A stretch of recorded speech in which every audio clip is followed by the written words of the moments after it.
जय श्री कृष्णा, राधे राधे, जय श्री हरि। अक्षय तृतीया एक ऐसा पवित्र दिन है जिस दिन किया गया हर पुण्य कार्य और दान कभी समाप्त नहीं होता। लेकिन मित्रों, क्या आप जानते हैं कि इस दिन क्या करें और क्या बिल्कुल ना करें ताकि आपको जीवन भर सुख समृद्धि और माँ लक्ष्मी की कृपा मिलती रहे। आइए जानते हैं अक्षय तृतीया का संपूर्ण महत्व। अक्षय तृतीया यानी आखा तीज वैशाख मास में शुक्ल पक्ष की तृतीया तिथि को अक्षय तृतीया कहते हैं, जो कि बहुत लोगों ने 19 तारीख को 19 अप्रैल को मनाई है। लेकिन जो मान्यताओं के हिसाब से और ज्योतिषों के आधार पर ये 20 अप्रैल को मनाई जाएगी। पौराणिक ग्रंथों के अनुसार इस दिन जो भी पुण्य कार्य किए जाते हैं उनका अक्षय फल मिलता है। इसी कारण इसे अक्षय तृतीया कहा जाता है। वैसे तो सभी 12 महीने की शुक्ल पक्ष की जो तृतीया होती हैं वो शुभ होती हैं, किंतु वैशाख माह की तिथि बहुत ही स्वयं सिद्ध मुहूर्तों में मानी गई। इसमें शादी मुंडन बिना मतलब सुधे हुए जितने भी कार्य होते हैं इस दिन कर सकते हैं, तो बहुत ही शुभ मानी गई है। अक्षय तृतीया का जो सर्वसिद्ध मुहूर्त के रूप में भी विशेष महत्व माना गया है।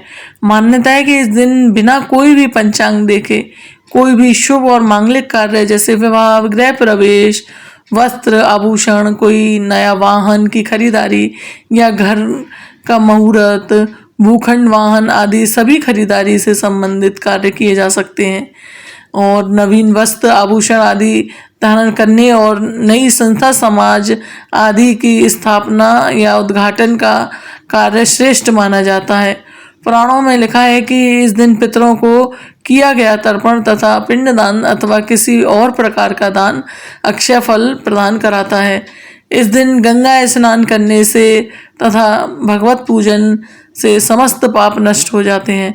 यहाँ तक कि इस दिन किया गया जप, तप, हवन और स्वाध्याय और दान भी अक्षय हो जाता है। यह तिथि यदि सोमवार तथा रोहिणी नक्षत्र के दिन आए तो इस दिन किए गए दान, जप, तप का फल बहुत अधिक बढ़ जाता है। इसके अतिरिक्त यदि यह तृतीया मध्याह्न से पहले शुरू होकर प्रदोष काल तक रहे तो बहुत ही श्रेष्ठ मानी जाती है।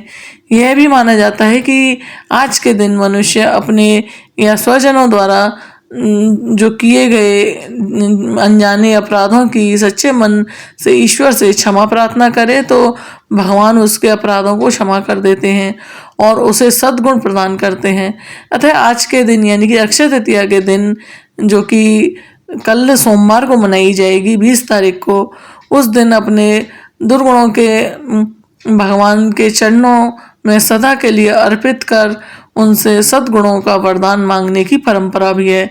अक्षय तृतीया के दिन ब्रह्म मुहूर्त में उठकर समुद्र या जो आपके घर के आसपास नदी हैं, गंगा, यमुना, उसमें स्नान करके भगवान विष्णु की शांत चित्त होकर विधि विधान से पूजा करने का प्रावधान है। नैवेद्य में जो या गेहूं का सत्तू, ककड़ी और चने की दाल अर्पित किया जाता है। तत्पश्चात फल, फूल, मौसमी फल, बर्तन तथा वस्त्र आदि दान करके ब्राह्मणों को दक्षिणा दी जाती है। ब्राह्मण को भोजन कराना कल्याणकारी समझा जाता है। मान्यता है कि इस दिन सत्तू अवश्य खाना चाहिए। बूरा मिलाकर भगवान का भोग लगाकर घी, सत्तू, बूरा का भोग लगाएं और उसे प्रसाद के रूप में ग्रहण करें तथा नए वस्त्र और आभूषण पहनने चाहिए। गौ, भूमि, स्वर्ण इत्यादि का भी दान इस दिन किया जाता है। यह तिथि बसंत ऋतु के अंत और ग्रीष्म ऋतु का प्रारंभ का दिन भी है। इसलिए अक्षय तृतीया के दिन जल से भरे घड़े, कुल्हड़, सकोरे, पंखे, खड़ाऊ, छाता, चावल, नमक, घी, खरबूजा, ककड़ी, चीनी, साग, इमली, सत्तू, बूरा, दही आदि गर्मी में लाभकारी वस्तुओं का दान पुण्यकारी माना गया है। इस दान के पीछे यह लोक विश्वास है कि इस दिन जिन जिन वस्तुओं का दान किया जाएगा वे समस्त वस्तुएं स्वर्ग या अगले जन्म में प्राप्त होंगी। इस दिन लक्ष्मी नारायण की पूजा सफ़ेद कमल तथा सफ़ेद गुलाब या पीले गुलाब से करनी चाहिए।